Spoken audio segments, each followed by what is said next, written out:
Hey friends, welcome back to my channel. If y'all are new here, my name's Alicia, and today I'm going to show y'all how I make my universal bread dough. So you start out with 2 cups of hot water. It doesn't need to be like boiling hot, just regular hot, I guess. I don't know. Either way, to that you're going to add a 1/4 cup of some type of oil. It can be like vegetable oil, it can be butter, margarine, bacon grease, shortening. If it's like butter or something, you're going to need to melt it. And then you need a 1/4 cup of some kind of sweetener. It can be any sweetener of your choice. Here, I'm using a homemade pancake syrup that I had made, but it can be honey, it can just be regular sugar. Anything you can think of, you can use it. And then you'll need 1 egg. Then you're going to give that a mix. And once it's mixed up, you're going to add 2.5 teaspoons of yeast. I use fast rising yeast, and it actually does not look this brown in real life. But it was a little bit browner than usual because of that homemade syrup that I had made. But anyways, the 2.5 teaspoons, I believe, is the equivalent of 1 little packet if you buy yours in packet form. Then you'll add 2 teaspoons of salt, and you'll start adding in some flour.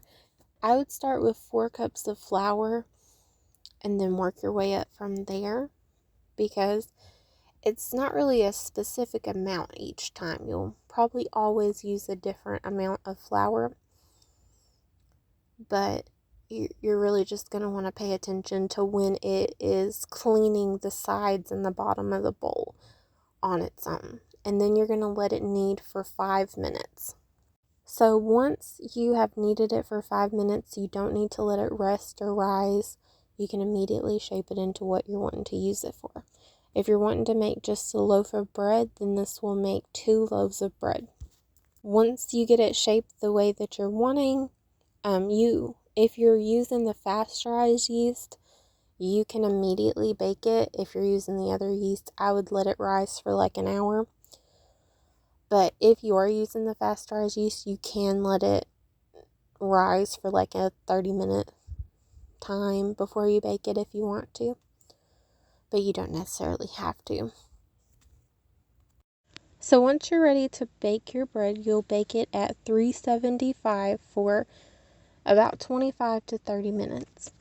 You'll know it's done whenever your bread is nice and brown, and your house will smell amazing because it'll smell like fresh bread. If you're wondering why I'm using the paddle attachment for my mixer instead of a dough hook, it's because I actually lost mine a while back, so I've just been using the paddle. I'm sure it's not the best for the mixer, but it works for me, so I'm gonna keep doing it.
I hope y'all have an absolutely fabulous day. Jesus loves y'all, and I love y'all too. Bye.